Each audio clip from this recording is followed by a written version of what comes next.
صل وسلم وبارك على محمد وعلى آل محمد. اللهم انفعنا بما علمتنا وعلمنا ما ينفعنا وزدنا علما وبارك لنا في علمنا وارزقنا الإخلاص في القول والعمل كاملا وعلما نافعا لا ينسى وتوفيقا دائما وصحة ويقينا وعافية وتيسير الأمور كلها آمين يا رب العالمين. Alhamdulillah kaum muslimin rahimani wa rahimakumullah. Kita lanjutkan kembali pengajian malam Sabtu mengkaji hadis-hadis Rasulullah sallallahu alaihi wasallam. Dan pada pertemuan kali ini insyaallah kita membahas kitab baru, yaitu satu kitab yang saya kasih judul Al-Arba'una Lisyabab, 40 hadis berkaitan dengan para pemuda. Kitab ini selesai ditulis pada bulan ini dan dikerjakan oleh para syabab, para pemuda Manang, ya. Baik yang menulisnya atau pembuat covernya atau pencetaknya atau penjilidnya, semua dari kalangan para syabab. Kaum muslimin rahimani wa rahimakumullah, syabab atau usia muda itu disebutkan oleh Allah Subhanahu wa taala di dalam Al-Qur'an. Pada surat Al-Anbiya ayat 60, Allah Subhanahu wa taala menceritakan tentang Nabi Ibrahim. Qalu man fa'ala hadza bi alihatina innahu laminadh dhalimin. Siapa yang membakar Tuhan-Tuhan kami, dialah orang zalim. Qalu sami'na fatan yadhkuruhum yuqal lahu Ibrahim. Mereka mengatakan, kami mendengar seorang pemuda yang mencaci maki berhala-berhala itu, namanya adalah Ibrahim. Jadi Nabi Ibrahim ketika menghancurkan berhala di masa tersebut, akhirnya beliau dibakar dalam api selama beberapa hari, itu pada saat beliau fatan, masih seorang pemuda. Maka pemuda itu punya satu kelebihan yang tidak dimiliki usia-usia yang lain. Usia anak-anak belum punya kekuatan yang cukup. Usia tua sudah lemah kekuatannya. Tapi usia muda ini usia yang diberi kelebihan oleh Allah Subhanahu wa taala dari sisi kekuatan dan beberapa kelebihan yang lain. Demikian juga Allah Subhanahu wa taala sebutkan pada surat yang dibaca oleh kaum muslimin setiap hari Jumat, innahum fityatun amanu bi rabbihim wa zidnahum huda. Surat Al-Kahfi ayat 13. Nahnu naqussu 'alaika naba'ahum bil haqq. Kami akan menceritakan kepada engkau kisah Ashabul Kahfi dengan kebenaran. Sesungguhnya mereka adalah fityatun, para pemuda-pemuda, amanu bi rabbihim, yang beriman kepada Allah Subhanahu wa taala, wa zidnahum huda, dan kami tambah kepada mereka petunjuk. Ini para pemuda lagi. Jadi orang-orang yang masih energik dari sisi tenaganya, dari sisi kekuatannya, dari sisi keberaniannya, sehingga mereka lah yang menyelamatkan Islam pada masa tersebut. Itu adalah fityah, anak-anak muda, para pemuda. Demikian juga disebutkan oleh Rasulullah sallallahu alaihi wasallam. Beliau mengatakan kepada para pemuda, ya ma'syarus syabab, wahai para pemuda. Nah, dipanggil oleh Nabi, para pemuda. Ini yang tua-tua enggak dipanggil, Pak. Yang dipanggil yang muda-muda. Man istata'a minkumul ba'ah falyatazawwaj. Barang siapa yang mampu di antara kalian untuk menikah, menikahlah. Karena kalau yang dipanggil bapak-bapak dikon nikah nyosor pasti belum semangat nih. Tapi anak-anak muda nih ya, yang mereka biasanya mau nikah maju mundur nih. Masih banyak yang dipikirkan. Saya nanti ngasih makan istri saya apa? Apakah kalau saya melamar diterima atau tidak? Nah, Nabi kasih semangat, ayo nikah nih. Nggak perlu banyak mikir kayak gitu. Fa innahu aghaddu lil basar wa ahsanu lil farj. Karena nikah itu lebih menjaga pandangan dan lebih menjaga kemaluan. Wa man lam yastati' fa 'alaihi bis-shaum fa innahu lahu wija'. Hadis muttafaqun alaih. Usia muda itu usia berapa? Disebutkan di dalam kitab Mu'jam Lughatil Fuqaha, kamus bahasanya ahli fikih, bahwasanya asy-syabab, usia muda, definisinya adalah diperselisihkan oleh para ulama. Mari kita lihat di dalam kitab Mu'jam Lughatil Fuqaha.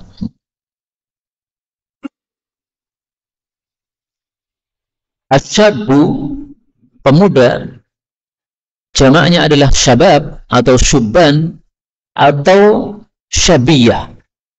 Man kana fi sinni syabab, yaitu orang-orang yang ada pada usia muda. Ala ikhtilafil aqwal, diperselisihkan oleh para ulama. Ada yang mengatakan min khamsah asyrah sanah, dari usia 15 tahun. Ini usia balik.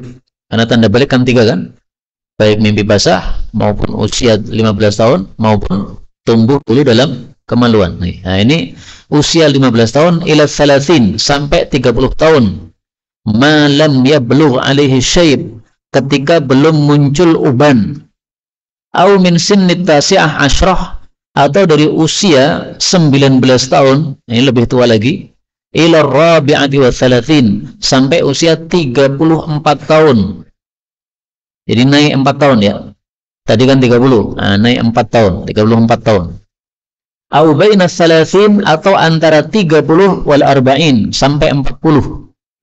Maka kalau diringkas, usia muda itu berarti awalnya usia 15 atau usia balik, akhirnya itu adalah usia 40. Di atas 40 itu sudah tidak termasuk usia syabab, meskipun masih bisa disebut sebagai syabab atau pemuda ketika dibandingkan dengan orang yang lebih tua. Usia 40 tahun dibandingkan usia 50 tahun, maka usia 40 tahun ini syabab. Ketika dia masuk usia 41, itu sudah bukan syabab secara bahasa, tapi kalau dibandingkan dengan usia 50, dia tetap masih syabab. Itulah makna syabab. Baik, kita buka buku yang sudah kita cetak ya. Saya ini naruhnya filenya lupa di mana, ini masih cari-cari.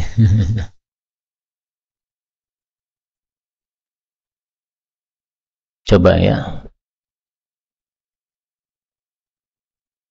Kebanyakan tulisan jadi malah susah.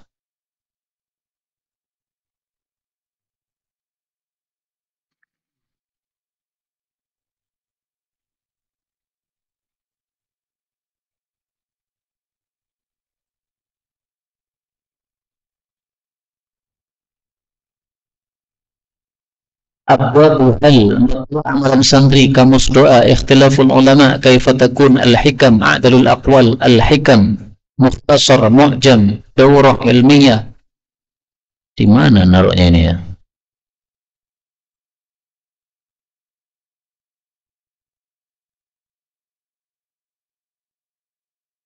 Info tahunan, susah carinya. Majelis ilmu coba. Hari Jumat ada nggak di sini?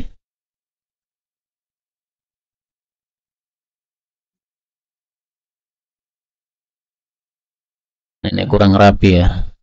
Nah ini nih, Al-Arba'un Asy-Syababiyah. Nih tampaknya ini. Nah, Arba'in nih. Tayyib. Nah nih. Al-Arba'un Asy-Syababiyah. 40 hadis untuk para pemuda. Tapi meskipun judulnya Syababiyah, ini sebenarnya untuk semua usia, ini hadis-hadis Nabi ini cocok. Adapun dikasih judul para pemuda, ini karena yang menggarapnya para pemuda dan terutama ditujukan untuk para pemuda untuk bangkit. 40 hadis syabab Manang. Tapi nggak harus Manang ya, dari manapun juga boleh ikut.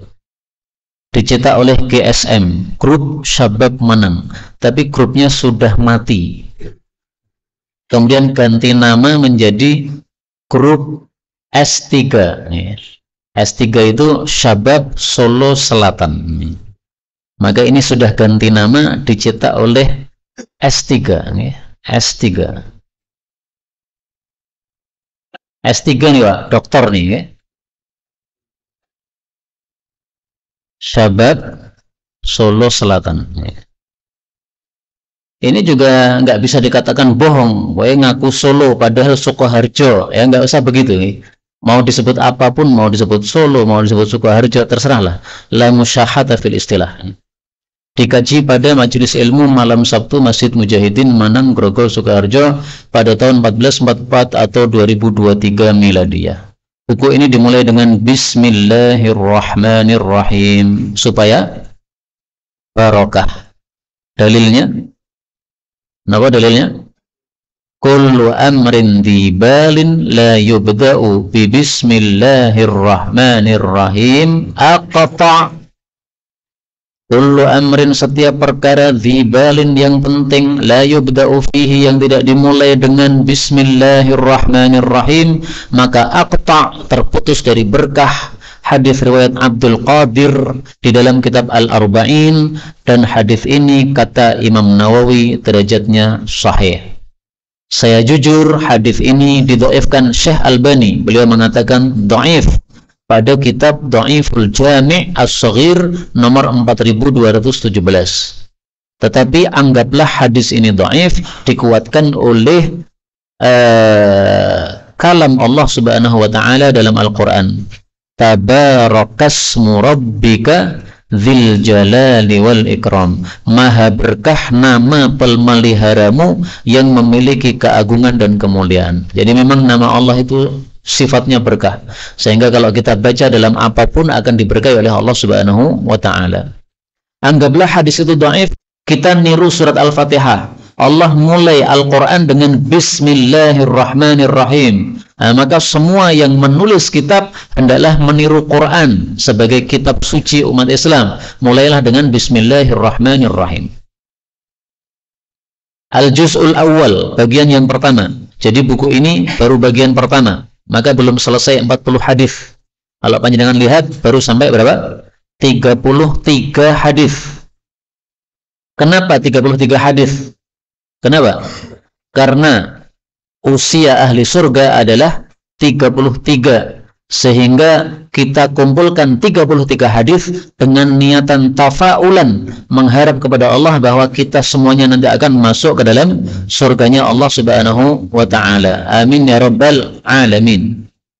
Dalilnya, yadkhulu ahlul jannatil jannah. Penghuni jannah masuk ke dalam jannah jurdan murdan ka'annahum mukahhalun. Abna'u 33, usia mereka 33 tahun semuanya. Hadis riwayat Tirmidzi. Jadi para pemuda itu adalah ahli jannah itu adalah para pemuda. Panjenengan-panjenengan yang masuk jannah, maka besok semuanya akan jadi pemuda-pemuda, enggak lagi tua-tua seperti sekarang ini. Dimudahkan lagi oleh Allah Subhanahu wa ta'ala. Karena istri panjenengan lebih dari satu, Pak. Sehingga kalau panjenengan sudah tua renta mungkin nggak mampu. Makanya dibikin oleh Allah usianya 33, semangat, kuat. Masing-masing istrinya 72 istri. 72 istri siap insya Allah? Siap ya? Insya Allah. Baik, kita mulai hadis yang pertama. An Abi Hurairah radhiyallahu anhu anin Nabi sallallahu alaihi wasallam qala, sab'atun, ada 7 golongan, yudhilluhumullahu, yang Allah menaungi mereka, fi dhillihi, pada naungannya, yauma, pada hari, la dhilla, tidak ada naungan, illa dhilluhu, kecuali naungannya Allah Subhanahu wa ta'ala. Hadis ini bicara tentang kondisi di akhirat kelak, di mana manusia dikumpulkan di padang mahsyar. Kemudian matahari ditaruh di atas kepala manusia, jaraknya sangat dekat, yaitu 1 mil. 1 mil itu kalau dikilokan itu adalah 1,5 kilo atau 1,8 kilo. Nah, itu jarak matahari dengan kepala. Maka bercucuranlah keringat manusia. Kata Nabi, manusia bercucuran keringatnya sesuai amalnya. Kalau amal baiknya banyak, keringatnya sedikit. Kalau amal jeleknya banyak, maka keringatnya sangat banyak, sampai ada yang sampai keringatnya pada hidungnya sehingga nggak bisa bernafas, susah. Na'udzubillahi min syarri dzalik. Nah, dalam saat itu kita memerlukan kepada zillih, naungan Allah. Yang dimaksud naungan Allah adalah naungan singgasananya Allah. Dari mana taunya? Dari hadis yang lain. Maka di sini kita menggunakan kaidah al-hadis yufassiru ba'duhu ba'dan. Hadis itu satu sama lain saling menafsirkan. Nah, dalam hadis yang lain Rasul mengatakan tahta dhilli arsyih, dikasih naungan di bawah naungan singgasana Allah Subhanahu wa taala, yauma la dhilla illa dhilluh. Nah, supaya kita besok dapat naungan, bagaimana caranya? Masuklah dalam sab'ah, 7 golongan. Tetapi 7 ini bukan untuk membatasi. Karena kaidahnya mengatakan al-adad la mafhuma lahu. Jumlah tidak untuk membatasi. Rasulullah mengatakan, barang siapa yang sholat jamaah ke masjid, pahala 25. Tapi Nabi juga mengatakan pahala 27. Oh, ini 25, 27 gimana? Nah, ini tidak untuk membatasi. Demikian juga Rasulullah SAW bersabda, kewajiban muslim dengan muslim yang lain ada 5. Kemudian beliau mengatakan ada 6 dalam hadis yang lain. Ini gimana kok jumlahnya berubah-ubah? Nah, maka jawabnya tidak untuk membatasi. Nabi ingin menyampaikan 5, 5. Nabi ingin menyampaikan 6, sebutkan 6. Nanti kalau suatu saat lagi Nabi ingin menyampaikan berikutnya 7, 8, terserah Rasul sallallahu alaihi wasallam. Maka kita temukan di sini satu kitab yang ditulis oleh Al-Imam As-Suyuti, judulnya adalah Buzughul Hilal. Buzughul Hilal fil khisalil mujibah lidzilal. Kitab tentang perkara-perkara yang menyebabkan orang akan mendapatkan zilal, naungan dari Allah Subhanahu wa taala. Ditulis oleh Imam Suyuti, wafat tahun 911 Hijriah. Di sini beliau berhasil menghimpun 70 perkara yang menyebabkan orang bisa mendapatkan naungan dari Allah. Jadi bukan 7, tapi apa? 70 totalnya itu. Maka 7 ini tidak untuk membatasi sama sekali. Nah, kemudian beliau memerinci nomor 1 sampai nomor 7. Yang pertama adalah al-imamu al-adil, pemimpin yang adil. Imam itu ada 2 macam, ada imam kecil, ada imam besar. Imam kecil itu imam sholat, imam besar itu imam seluruh dunia atau pemimpin atau amirul mukminin atau khalifah. Kalau sekarang tidak ada khalifah, berarti al-imam itu adalah presiden dan yang setingkat dengannya atau bawah-bawahnya. Nah, maka al-imamul adil yang dimaksud di sini bukan imam kecil, tetapi imam besar dan segala pejabat-pejabat yang ada di bawahnya. Kalau mereka adil, maka mereka besok akan dimuliakan oleh Allah Subhanahu wa taala. Jadi kalau ditanya apa fadilahnya jadi presiden, kita jawab dengan hadis ini, al-imamul adil. Kalau adil dapat naungan. Yang kedua, wasyabun, dan pemuda nasya'a yang dia tumbuh fi ibadati rabbih, di dalam ibadah kepada Allah. Nah, ini yang berkaitan dengan bab, yaitu tentang syabab, pemuda-pemuda. Pemuda itu biasanya belum ke tahap ibadah. Mereka masih suka main-main, masih suka foya-foya, masih suka sia-sia. Tapi kalau sudah mulai beruban, sudah mulai memperbaiki diri. Yang dulu suka nongkrong-nongkrong misalnya, setelah muncul uban sudah nggak nongkrong-nongkrong lagi. Yang dulu suka ngerokok-ngerokok misalnya, kemudian waktunya habis untuk sia-sia. Nah, begitu sudah muncul uban sudah berubah. Duduknya di masjid, baca Quran, kemudian hadir majelis ilmu dan sebagainya.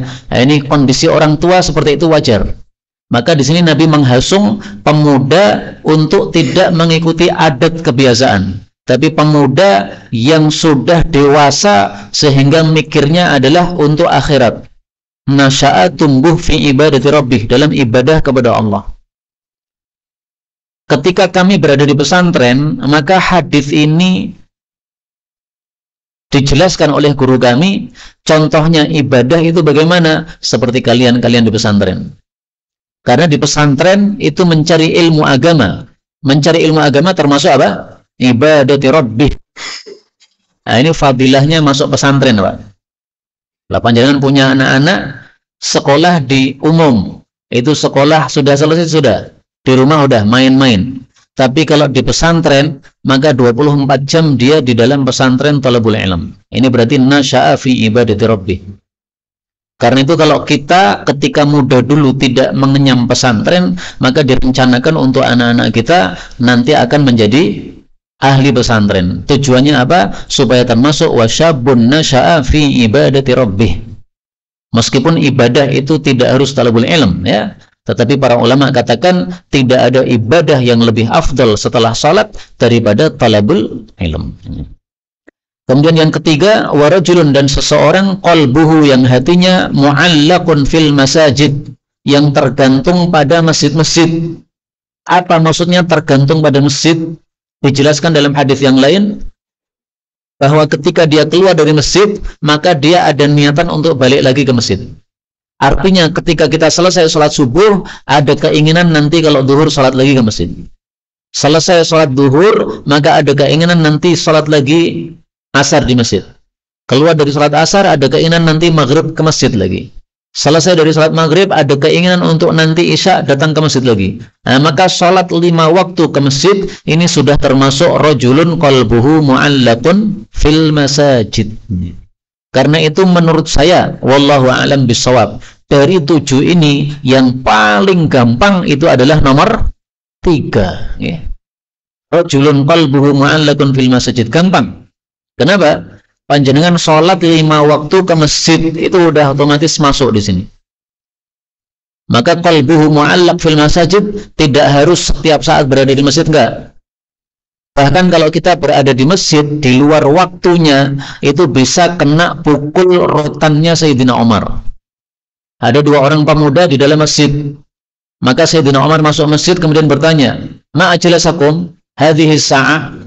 Apa yang menyebabkan kalian berdua duduk di masjid jam seperti ini? Ini jam kerja kok malah duduk di masjid. Maka 2 pemuda tadi mengatakan, nas'alullaha ta'ala rizqahu. Kami duduk di masjid minta kepada Allah supaya diturunkan rezekinya. Maka Sayyidina Umar ambil pentungnya, dipentung anak muda tadi. Ayo keluar dari masjid. Ini jam kerja, bukan jam berdoa. Mencari rezeki itu bukan dengan cara menengadahkan tangan tok tanpa ada usaha, bukan begitu. Kamu usaha sambil doa. Tapi kalau duduk-duduk di masjid, wirid saja, tidak pernah ada usaha untuk cari duit, itu bukan bekerja yang benar seperti itu. Rasulullah tidak pernah mengajarkan cara cari duit seperti itu. Kemudian nomor 4, warajulani, dan 2 orang tahabba fillah, yang keduanya saling cinta karena Allah. Ijtama'a alaih, keduanya kumpul karena Allah, wa tafarraqa alaih, dan keduanya pisah juga karena Allah. Ini banyak yang nggak paham apa maksudnya. Kumpul karena Allah, pisah karena Allah, maksudnya apa? Penjelasan yang paling gampang adalah ini maksudnya 2 orang yang saling cinta karena Allah, bukan karena materi, bukan karena dunia. Cintanya itu terus langgeng sampai keduanya mati. Jadi maksudnya tafarraqo, pisah, itu maksudnya mati. Ya. Artinya menjaga cintanya karena Allah sampai mati. Nggak bermusuhan sampai mati. Karena sebagian ada orang yang saling akrab, tapi setelah itu bermusuhan. Nah, nggak begitu. Dia ijtama'a alaih wa tafarraqa alaih. Ketika masih kumpul, masih hidup, cinta sesama muslim karena Allah, sampai mati pun masih cinta karena Allah Subhanahu wa ta'ala.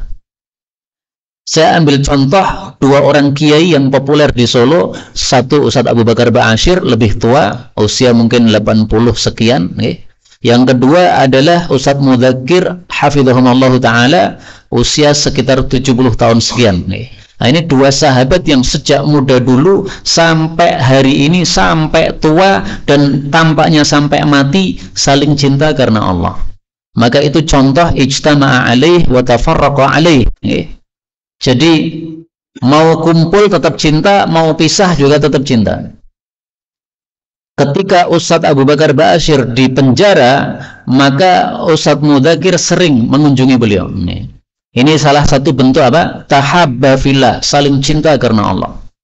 Ketika Ustadz Abu Bakar Ba'asyir di penjara, maka Ustadz Mudzakir angkat tangannya untuk mendoakan dalam kunut nazilah di dalam salat 5 waktu. Ini tahabba fillah. Ini tafsiran yang pertama untuk kata-kata tafarraqa alaih. Tafsiran yang kedua, maksudnya yahfadhanil hubba, keduanya tetap menjaga cinta karena Allah fil huduri wal ghaibah, baik ketika hadir, ketika kumpul, maupun ketika pisah, yaitu ketika tidak sedang kumpul. Tidak seperti sebagian orang ketika kumpul menampakkan apa sebagai saudara, begitu pisah menggibai atau menggunjing nih. Wong kayak ngene. Tapi nanti ketika bertemu tersenyum seolah-olah temannya yang baik nih. Bukan kayak begitu. Model yang dicintai oleh Allah, yang dimasukkan dalam kelompok 7 ini bukan yang model gitu. Tapi pisah pun tetap cinta kepada Allah, sehingga tidak akan bisa diganggu oleh orang yang ingin memisahkan antara kedua orang itu. Saya kasih contoh, misalnya Al-Ustadz Mudzakir hafizahullah dengan Al-Habib Rizik Syihab hafizahullah. Saya dapat cerita Habib Rizik didatangi oleh satu mobil di rumah beliau, kemudian Habib Rizik diberitahu, "Hei Habib Rizik, jangan dekat-dekat sama Ustadz Mudzakir." Loh kenapa? Karena beliau itu Syiah, maka antum hati-hati sama Ustadz Mudzakir itu. Nanti bisa terkena pengaruh Syiah. Maka Habib Rizik bertanya kepada orang semobil tadi, "Antum pernah tidur di rumah Ustadz Mudzakir?" Belum pernah. "Antum pernah nginep satu kamar sama Ustadz Mudzakir?" Belum pernah. Maka beliau katakan, "Kalau belum pernah, nggak usah ngomong tentang Ustadz Mudzakir. Saya sudah berkali-kali nginep di rumah Ustadz Mudzakir," kata beliau. Nah, ini contoh ijtama'a alaih wa tafarraqa alaih. Ketika kumpul saling cinta, ketika pisah pun saling cinta, sehingga mau dipisahkan nggak mau, tidak mendengarkan ucapan orang. Maka sebagian ulama mengatakan, "Uhkum bima ra'aita la bima sami'ta." Kalau kamu ingin memvonis seseorang, vonislah dengan mata yang kamu melihat, jangan vonis dengan telinga yang kamu dengar.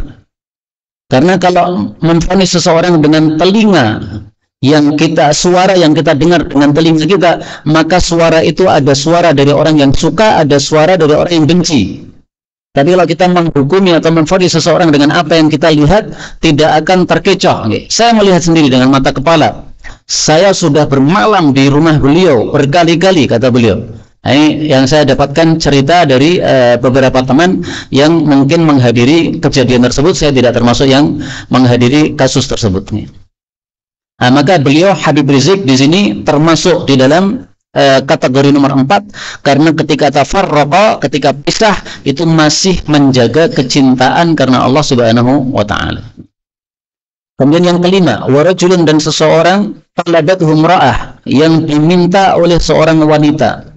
Wanita ini dzatu mansibin, yang punya kedudukan, wa jamalin, punya kecantikan. Faqala, maka orang itu mengatakan, "Inni akhafullah," sesungguhnya saya takut kepada Allah. Yang dimaksud talabathu, diminta, ini diminta untuk zina. Jadi si perempuan yang menggoda laki-laki tadi. Contoh yang paling gampang siapa? Nabi Yusuf alaihissalatu wassalam. Siapa yang menggoda? Zulaikha dzatu mansib, punya kedudukan, istrinya pembesar Mesir. Wa jamal, punya kecantikan, semua orang paham kecantikan Zulaikha. Bahkan Nabi Yusuf pun hatinya mengetahui ini wanita cantik. Walaqad hammat bihi wa hamma biha, tapi karena imannya kemudian beliau tidak mau mengikuti nafsunya. Nabi Yusuf termasuk dalam kelompok ini. Inni akhafullah. Kata-kata ini, dzatu mansibin wa jamalin, perempuan yang punya kedudukan dan kecantikan, ini kata guru kami Syekh Walid hafizahullah, ini adalah qaidun mu'tabar, maksudnya syarat yang berlaku. Artinya kalau ada seorang wanita mengajak antum untuk berbuat mesum, tetapi mohon maaf, wanita niki welek, ireng, cendek, ora yublas, apa itu, merongos, kemudian panjenengan mengatakan ini akhafullah, nggak termasuk sini. Kenapa? tanpa takut sama Allah pun antum nggak mau, meskipun tidak punya takut kepada apa? Allah, maka nggak masuk di sini, nggak masuk dalam kelompok yang 7 ini. Bahwa itu baik, iya, diajak zina nggak mau, baik itu, tapi belum memenuhi syarat untuk masuk dalam 7 kelompok, karena tidak memenuhi syarat mansibin wa jamal. Kemudian nomor 6, warajulun, dan seseorang tasaddaqa, yang dia bersedekah, akhfa, dia sembunyikan sedekahnya, hatta la ta'lama, sehingga tidaklah tahu, shimaluhu, tangan kirinya, ma tunfiku yaminuhu, apa yang diinfakkan oleh tangan kanannya. Ini adalah hinayah, bahwasanya dia sangat menyembunyikan sedekahnya sampai orang paling dekat pun tidak tahu. Istrinya nggak ngerti bahwasanya dia sedekah. Contohnya adalah Al-Imam Muhammad Al-Baqir hafizahullah ta'ala, rahimahullah ta'ala. Al-Imam Al-Baqir ini beliau terkenal sebagai pensedekah untuk para janda, tapi seumur-umurnya tidak pernah diketahui bahwa beliau yang bersedekah untuk para janda. Diketahuinya adalah ketika beliau sudah wafat. Beliau sudah wafat, jenazahnya dimandikan, ternyata pundaknya ini gosong. Maka orang-orang mengkaitkan, kenapa ini pundaknya gosong? Sementara dulu semasa hidupnya, malam-malam itu para janda-janda biasanya pagi harinya sudah menemukan gandum di depan pintu rumahnya. Ternyata itu yang menggendong gandum itu adalah Al-Imam Al-Baqir rahimahullah ta'ala. Dibagi-bagi malam hari supaya nggak ada yang tahu. Orang-orang pada tidur, dia keliling kampung cari mana rumah janda, bukan untuk didatangi wanitanya, tapi untuk dikasih gandum.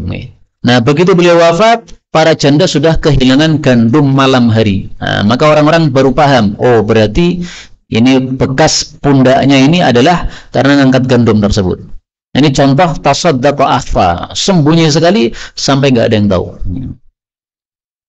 Yang ketujuh, warajulan, dan seseorang dzakarallaha, yang ingat kepada Allah, khalian, dalam keadaan sepi itu tidak ada orang yang lain, fafadat ainah, lalu meneteslah kedua air matanya, yaitu menangis karena Allah Subhanahu wa taala. Hadis muttafaqun alaih. Nah, di sini kata-kata khalian, sepi, ini juga sebagai qaidun mu'tabar. Ini sebagai keterangan yang mengikat. Kalau nangis di depan khalayak nggak termasuk di sini. Panjenengan baca Quran kemudian ternyuh, akhirnya nangis. Kapan itu? Pas ngimami, nggak termasuk di sini. Karena ngimami berarti banyak orang. Kapan itu? Pas tadarusan, nggak termasuk di sini karena banyak orang. Tapi ketika salat tahajud sendiri jam 2, jam 3, kemudian nangis, nah itu termasuk dzakarallaha khalian fafadat ainah. Khalian itu artinya kosong. Kosong itu maksudnya nggak ada orang lain. Kalau ada orang lain dan orangnya tahu, maka tidak termasuk khalian. Kalau ada orang lain tapi semuanya nggak tahu, itu juga termasuk khalian. Misalnya antum di rumah bangun jam 2, salat tahajud, membaca Quran, ternyuh, nangis. Anak istri semuanya masih tidur, nggak ada yang tahu. Itu juga termasuk khalian. Karena intinya di sini adalah menunjukkan keikhlasan karena Allah Subhanahu wa taala. Kalau orang nangis di depan khalayak, nah itu ikhlasnya tidak sempurna. Karena bisa jadi ya ada sebab karena banyak orang saja. Tetapi ketika nangisnya sendirian, tidak ada yang melihat, berarti betul-betul karena Allah Subhanahu wa taala. Kaum muslimin rahimani wa rahimakumullah, satu hadis ini saja yang kita pelajari pada pertemuan kali ini, karena sudah jam 9:30, berarti saya sudah bicara 35 menit. Sisa waktu kalau ada pembahasan baik yang berkaitan dengan tema syabab maupun tema hadis ini maupun yang lainnya, dipersilahkan.